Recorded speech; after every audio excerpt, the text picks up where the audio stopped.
Welcome to another episode of Sports and Songs podcast. Our hosts here, Dan and Andy. We're on season 3, episode number 30. How you doing, Andy? I'm good. How about yourself? Very good. Today's June 13th, 2022, and we've got a whole episode of sports here for the listeners. We've got baseball. We've got NBA basketball finals. We've got NHL Conference Stanley Cup. Yep, the cup. Wednesday, we've got baseball and all sorts of goodies, college baseball, and also the high school sport. High school state tournaments are coming into full play. Where do you want to start first? Well, first of all, we'll start some news in Major League Baseball. Forget that. Just one thing I saw just a little bit ago. Got to get my Mets plug in here for the day. The Mets just wrapped up a stretch of 22 games in 23 days. 16 of the games were played in the Mountain and Pacific time zones. Okay. Overall, they went 14-8 during that stretch. Yet everybody's saying how terrible they did in that stretch. 14-8 for an East Coast team playing out there. I don't think that's that bad. No. Off day today for the Mets, and then they are in Milwaukee. Oh, really? Okay. So Miller Park. Yes. But also, Major League Baseball, it's not been a good week if your name was Joe and you were a manager. Joe Girardi was fired. Joe Madden was fired. And the funny thing about the Joe Madden one, I guess, the day before he got fired, he shaved his head into a mohawk to try to inspire the team. And was that the last straw? Maybe the manager came with the mohawk. They fired him for that. I don't know. I guess my point is, or my question is, who do you think are the next managers to get fired? And will these two guys show up next year as managers somewhere? My little list of possibly to be fired managers: Dave Martinez with the Nationals, Scott Servais with the Mariners. Which, the Mariners are doing kind of good, but they're doing kind of good in a bad division. So, Mike Matheny with the Royals, and then Don Mattingly with the Marlins. I've always liked Don Mattingly as a manager. I thought he did good with Dodgers before he got canned there. He's been good where he is. So if Mattingly does get canned either this year or throughout the year, I could see him repopping elsewhere. And I'd like to see Joe Madden down in Florida with the Marlins. I think he could re-spark that team. That's a young team, good young team, get them going again. They might be what they're missing. That's my professional opinion. I don't think you'll see Girardi back managing again for a while. Maybe he'd be better in a minor league role or show up at spring training to help and not as a manager. Maybe a bench coach. Scott Servais, I think, he's a nice guy. Thanks for trying. Dave Martinez, again, he's had his run. He's at borderline. I don't think he's quite manager material. If it was football, he'd be a great coordinator, just not a manager, a coach. And Mike Matheny with the Royals, pardon my language, but he's stuck on a crappy team. So I can't tell you if he's a good manager or not. He did all right with the Cardinals, but I think he's just got bad cards over there in Kansas City. So I think he could land elsewhere. I don't know if the guys the Angels and Phillies have now are going to be interim or official. But I can see Matheny going elsewhere and Mattingly going elsewhere. But I don't see those two. They might finish the year with this team, but they won't be with their teams next year. Okay. And another game I heard was Dave Roberts with the Dodgers. But you could say, wait, they just won a couple years ago and they've been in the World Series. But you look at that lineup, they should be blowing everybody away. They shouldn't be within a game. They should be 15 games up, 10 games up, So if Dodgers don't do well in the playoffs, maybe Mr. Roberts. Yeah, they got a high bar set there. And like you said, one could get fired for not doing good enough, even though you're in the playoffs every year, postseason. Yep. So they're good, but they just, reading their own press clippings that they're too good. I don't know. The Federal League, local baseball town stuff here. You follow that more, Dan. How Federal League has started now, correct? Yeah, the Federal League is Minnesota's over 35 baseball league. They're 6 weeks into their season. In fact, their All-Star game is already next week. And so the season moves along pretty quickly there. They've got an All-Star game down in I think it's in Dundas, I believe, this year is the All-Star game. They also tie that in with the Hall of Fame. The members vote on who's going to be in the, what inductees will go into the Hall of Fame for the Federal League this year. And usually there's 6 or 7 guys. I don't know if that has been announced yet, but they recognize those on Hall of Fame Day, as well as having an all-star team put together of up to, I think, two players from each team qualify to go there. And depending on how many people show up or not, they do that the same day. So that's a fun event. Chaska's hosted that in the past. St. Patrick has hosted, and that is a pretty fun deal. But like I said, 6 weeks in, that they are really cruising through their schedule, and that comes up pretty quick. They only play really through the end of July, and then they've got 2 weeks of really tournaments in August for the state tournament. And that usually wraps up 15th or 16th of the month, and then they're done in August already. So they're about halfway through, clipping along, and they're at a pretty good clip. Now, I got a trivia question, Andy. I almost forgot. Oh, forgot our trivia. Yes, go ahead. We can't forget that, and you'll like this one. It's a StatCast trivia question. Oh, I love my stats. Now, you may remember this one, or made the news here this last week. Someone hit a home run on the slowest pitch ever, StatCast. What was the miles per hour tracked on a home run that was hit? This was Kyle Higashioka from the Yankees. Against the Cubs. Oh, for the Cubs. No, it was against the Cubs. Against the Cubs. Frank Schwindel was the pitcher. It was an 18-4 ball game, and you've talked about this in the past. They put a position player in to pitch.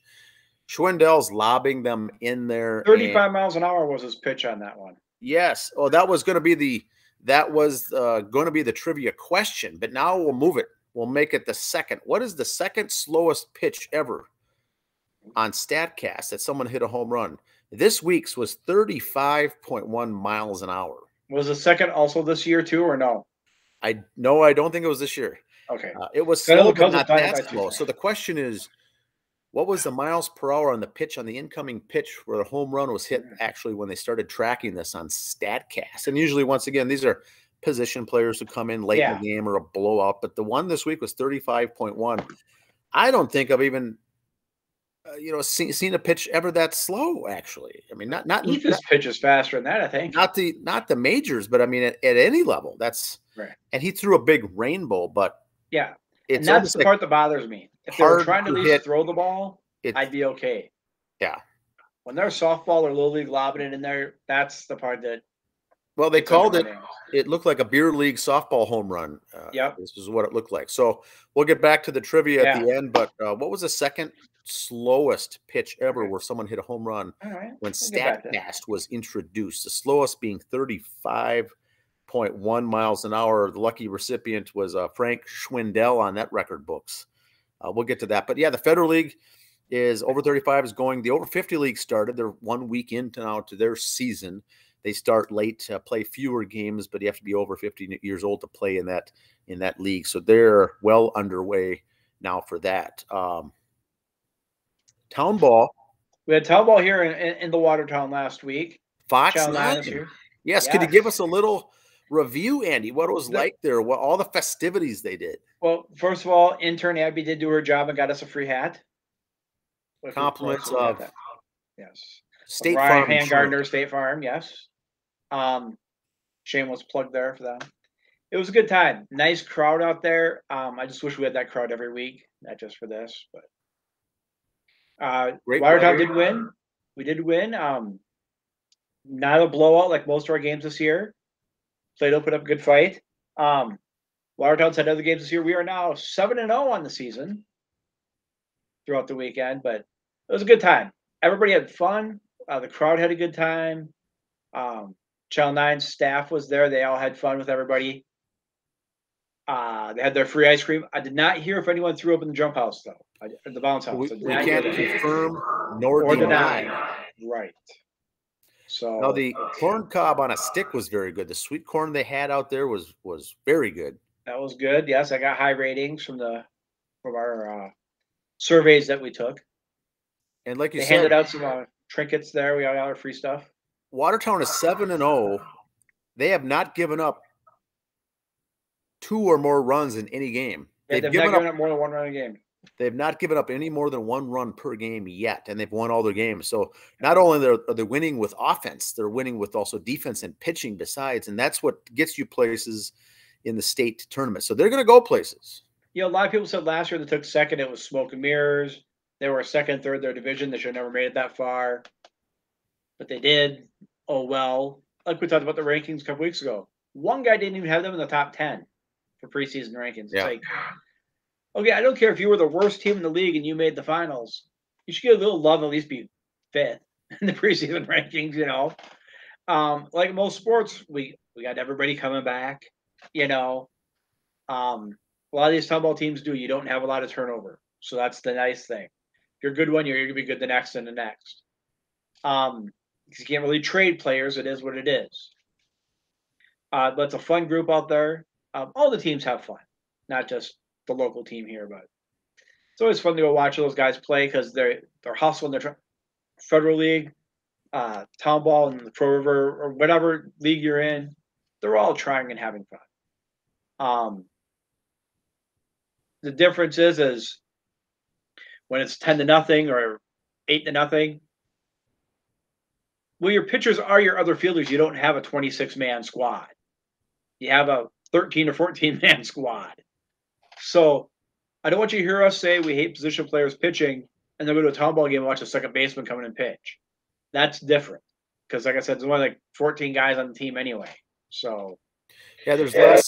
I think there's less bullpen activity to some extent because if you're already out there in the field, many times they'll switch out an infielder to come in and pitch, and they'll just take their warm-up pitches and they're good to go. They're not using only 15 minutes to warm up, 7 minutes to come in. Yeah.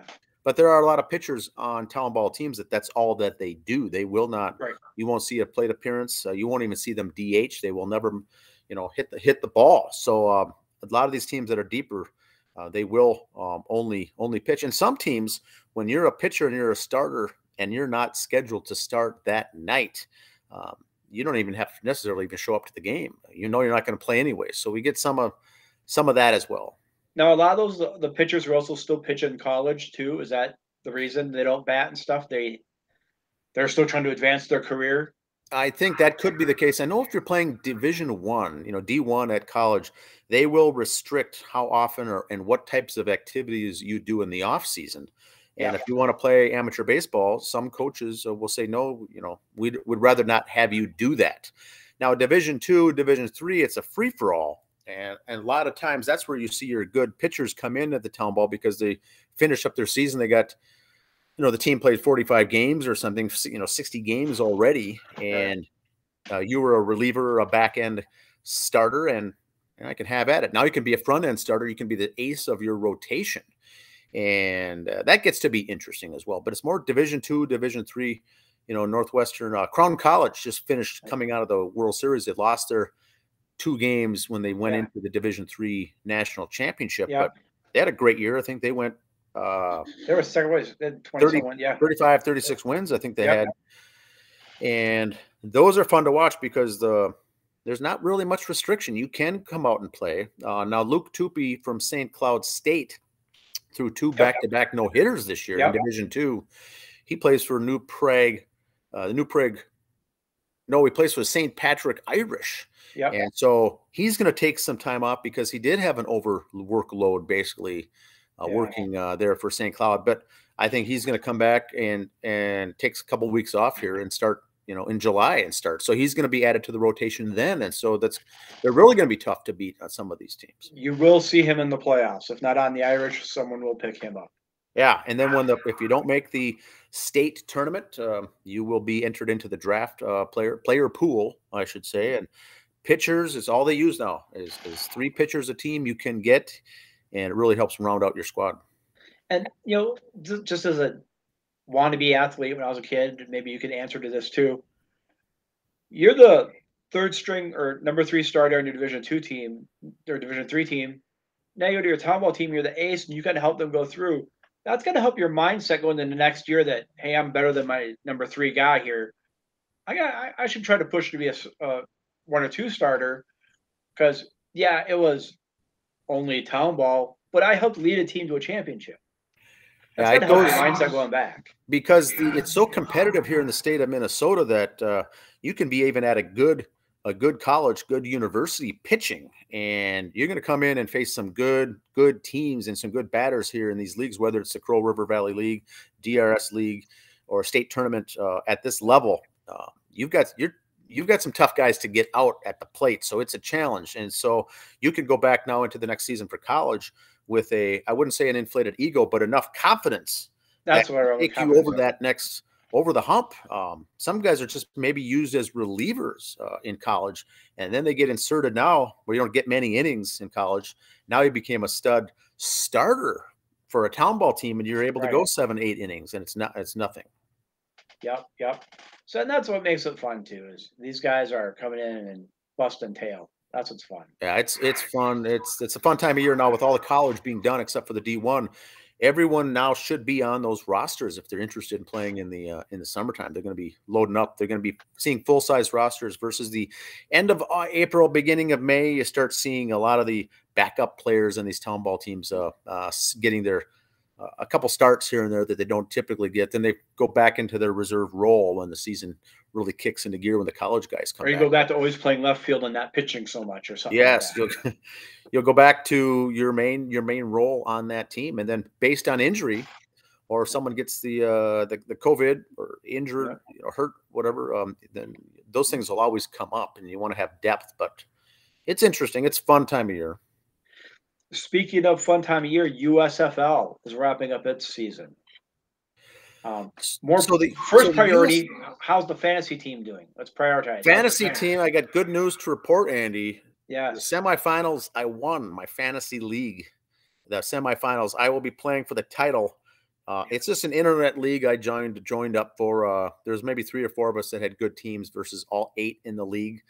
Halfway through, the rest of them weren't really caring too much about it. But we'll have the number 1 versus 2 team in the finals this coming weekend is the Fantasy Football Championships. You're probably playing some 9-year-olds from New Jersey or something like that. You know? Yeah, there's in fact, I think the group that we're in, the team I'm playing is from New Jersey. Let's see. It's probably some teenage kid on his computer, big sports fan, but he's got a good roster. I've got a good roster. That's fun. But the USFL League is 10 weeks long. They've just completed week 9. So there's 1 week of regular season games left. Now, this is the last week they're going to be held at Birmingham. And now they'll move to Canton, Ohio, and play the semifinals there at the Hall of Fame, where the NFL starts each season with the Hall of Fame game, Canton, Ohio. They're going to play those games there, the semifinals, both in Canton, and then the championship the following week in Canton. And Birmingham can't even have those games coming up because July, they're going to be prepping in the city there for the annual, every 4 years is the World Games. Birmingham's hosting that and using that very stadium for their opening and closing ceremonies for the World Games coming up in July. So Canton, Ohio had to take those on. Those will still be televised. Every game is televised for the USFL. 4 teams make the playoffs out of 8, and they'll do 2 weeks, semifinals for a weekend, and then championship, and then they're done. They're done by July 4th weekend. Spring football's done. So because right after that is the NFL teams report to camp. July and the field in Canton, not only does the NFL use it for their exhibition, locally here, the Minnesota Vixen, the women's professional football team, that league has their championships in Canton also, I believe. Oh, it is? Yes. So these little small independent leagues like stuff still go to Canton for their championships, which is, I think, great that facility does that. And they've not used just for NFL. They put some renovations and updates and upgrades into that stadium too, and I think it may hold 15,000-20,000. It's a smaller field, but it's a good venue, and they've always keep that up to speed. So that should be fun for both of these events. Okay, I'd like to know does Ohio have their state football tournament there too? I wonder. Oh, that could be Ohio. I don't know that. That's a good question. Get intern Kevin on that. Have him look that up. Kevin will take on it, or Philip if he's available. Yeah, one of the two. Let us know next week how that goes. Well, the interns will work on Ohio State football high school tournament played? The locale. The venue. Yes. Speaking of high school, we got some high school tournaments here locally going on. Okay. Let me get my trusty mouse here working. Minnesota State baseball tournament. All the teams are in. The games start tomorrow. If you go to mshsl.org, the Minnesota State High School Sports League.org, their site, you can see these brackets and also get information on how to stream said games. We'll start with Class A. Last year's winner was Hayfield. They are the #1 seed this year. Hayfield's in there. Kind of like with hockey and basketball, they seed top 5, then the rest are random draw. Hayfield got the 1 seed. Randolph 2. New York Mills got the 3 seed. Sacred Heart 4. So that's your top 4 seeds in there. Again, you can go to the website, see the entire brackets, see how we're going. Class 2A for Minnesota. Last year's champion was Glencoe Silver Lake. This year's #1 seed is Fairmont High School. Wadena Deer Creek High School is #4. And I don't see Glencoe making the tournament this year. Nope. No, you know what? Watertown Mayor beat them, I think. Because we are the 2 seed for Watertown Mayor. And Marshall School in Duluth is the 3 seed. So Watertown's road to the championship. They play St. Agnes High School. Then they'll play the winner of the Marshall Roseau High game. Then if things go as planned, they'll probably play the 1 seed Fairmont. So, and all the championship games are at the Target Field. Nice. First round games, Dick Putz Field in St. Cloud is where the first round games are for Class 2A. Okay. 3A. Last year's winner, Montemita, was a champion. This year, the #1 seed is Mankato West. Montemita is the 3 seed. Benilde St. Margaret is 2. And the 4 seed is St. Thomas Academy. Those games are at the Chaska Athletic Park for the first couple of rounds on those. You want to hop down and see those games for those of you in the Chaska. Nice. 4A, last year's champion, Farmington. This year's #1 seed, Farmington. This year's champion in 4A will be Farmington. Sorry. The 2 seed is Stillwater, 3 Andover, 4 is Maple Grove. Farmington's just a really good team. I think they're going to win it pretty, I don't say convincingly, but yeah, they're going to win it. That's just my 2 cents on it. Softball finished up already. The winners there, Class A was Nicollet High School. Class 2A was Chatfield High School. Class 3A was Mankato West, and Class 4A was Forest Lake High School. Golf, boys and girls, is underway. Lacrosse is also starting. We'll go through those brackets real quick for boys and girls lacrosse, and it's just Class A. It's just one big happy group. Everybody's in there for a lacrosse. I'm waiting for my computer to load, so I'm stalling. All right, here we go. Boys, Class A. #1 seed in Class 1A is Benilde St. Margaret, and they'll be playing Moorhead, who got the random draw. On their side of the bracket is Stillwater area and Woodbury, who are the 4 or 5 seeds. Other side, you got Farmington against the #3 seed Prior Lake, and Centennial High School against the #2 seed Chanhassen. So that's your boys lacrosse. Those games coming up, and then we got to go to the girls lacrosse. We'll see what they got to say here. They're also the same days, the 14th, 16th, and 18th for their games for lacrosse. You got one big happy bracket here. Andover plays #3 seed Rosemont. Elk River Zimmerman plays #2 seed Lakeville South. Other side, Gentry Warriors against #4 Benilde St. Margaret, and the Chanhassen High School plays their #1 seed against Stillwater Area High School. Other tournaments going on right now, so we got golf going on, baseball, lacrosse. Also, June 24th, the Clay Target State Tournament going on. So next week we'll have more information on that and get back to those. How that's all filling out for those young boys and girls in the Clay Target shooting. We also have the NBA will be wrapping up here in the next couple of days for our next show next Sunday. We'll be announcing the NBA championship winner. And I'm still looking good. So I said Golden State in 6. Okay. We're 2-2 right now, so I'm still looking good. You could come out a big winner there. I could come out a big conference finals are done. We're into the Stanley Cup, 7 games, best of 7 games. Starts Wednesday, and that's Colorado Avalanche taking on, is it Tampa Bay Lightning? Going for Tampa Bay Lightning, 3rd straight Stanley Cup finals for Tampa Bay. Huge. 3-peat. 3 rings. That's all I think that's left for winter sports. Will be in a couple weeks here done. NBA will wrap up this week. In another couple weeks, we'll have the NHL finals. State high school is all going to be wrapping up here soon, and so then we can concentrate on nothing but baseball for just baseball for the summer. You know, the other thing we've got, I think, is the Major League Baseball draft is next week, is it not? Yes. Okay, so we've got that. We'll be putting together some coverage. MLB Network does a great job covering that. If you follow their app and their website, they do a great job all day for the draft covering that. And there's 40 rounds, and that's a lot of stuff. We got the College World Series will be in high gear for baseball. Now, is softball done? Yes.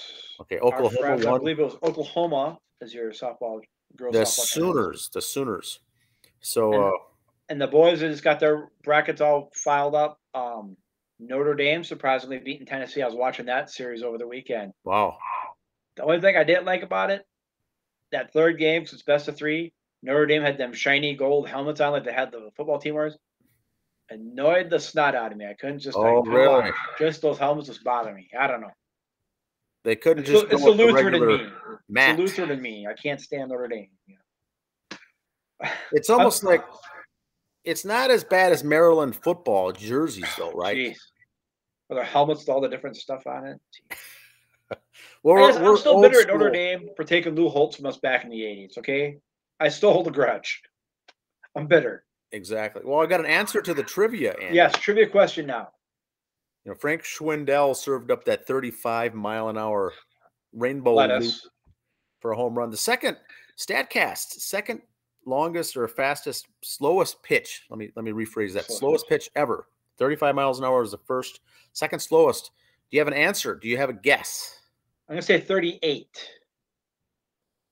It's higher than that. The second slowest pitch ever tracked by StatCast was 43.9 miles an hour. That was the record. 43 for the slowest until Schwindel busted that up with the 35-mile-an-hour rainbow.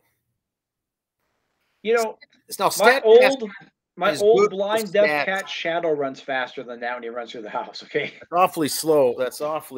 But you know, StatCast is good for the stats, but because they're tracking every single thing, it also is used in a negative fashion here because they're tracking everything. Right. Track the miles per hour on a home run. 43 is a second. The record breaking is 35.1. I just don't know how they can let this go on.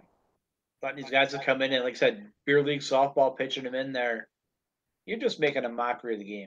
At least throw the ball like you're throwing from first to second. At least try to throw it. When you stand there lobbing like your kid's batting, that just call the game. Well, Michael Kadire was a good guy to come in a late game and throw because and a lot of these guys were former pitchers anyway, but this was not a pitch at all from Schwindel. It was a lob.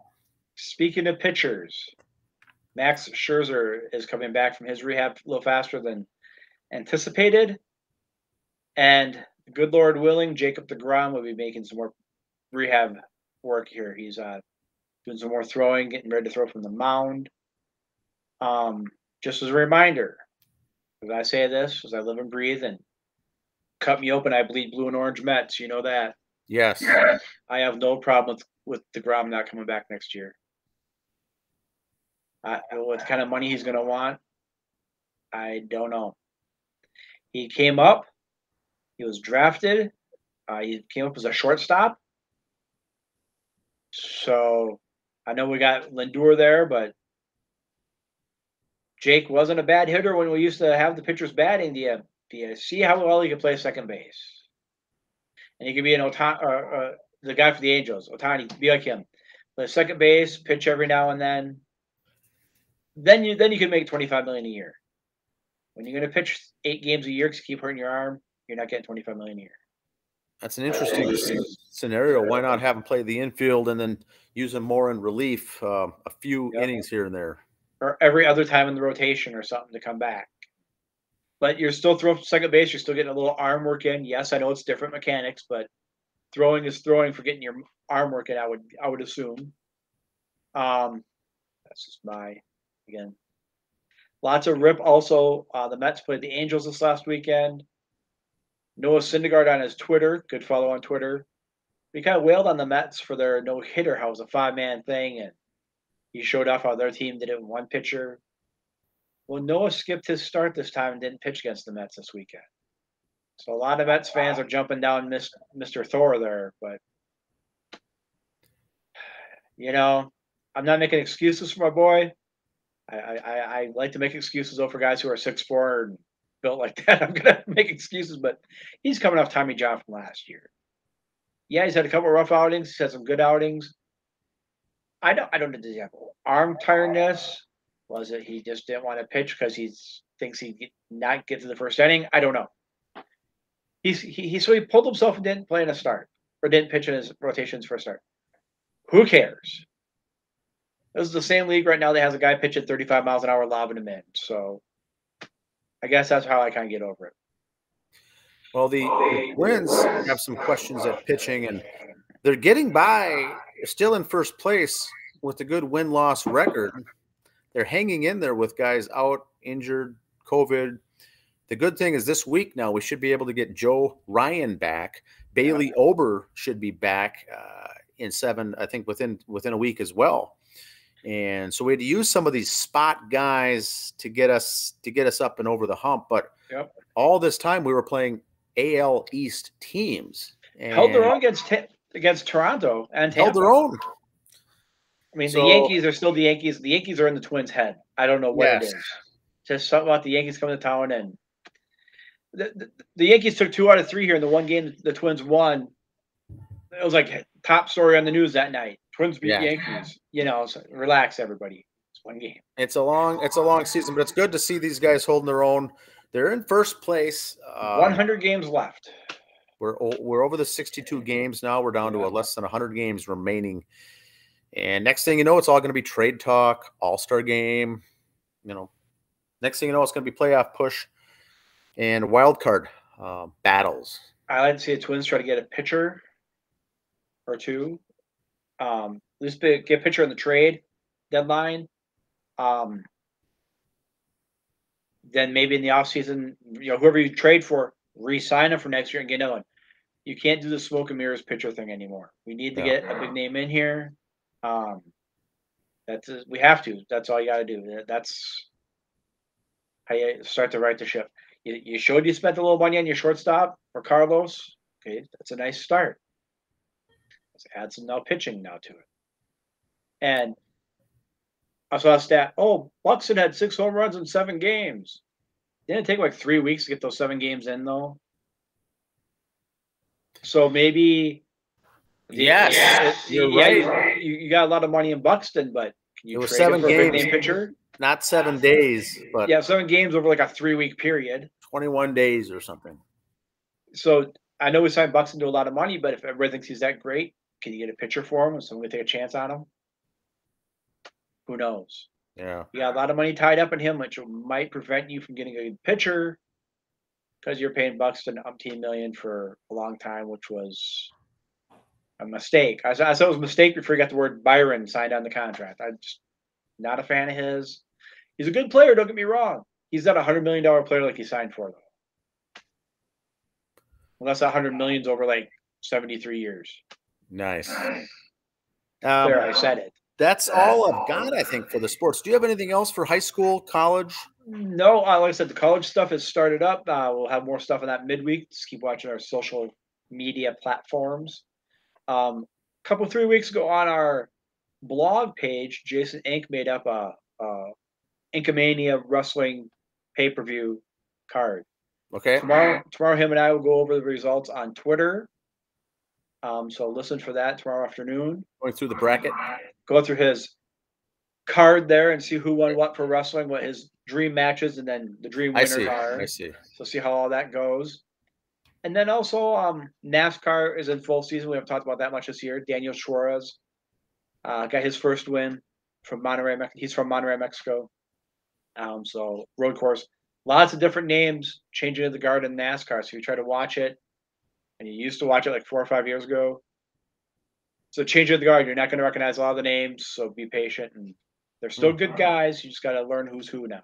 So the guys you used to watch are announcing. So you got to a little change of the guard there. Tampa Bay Lightning in Colorado. Tampa Bay in 5. Tampa Bay at 5. Okay.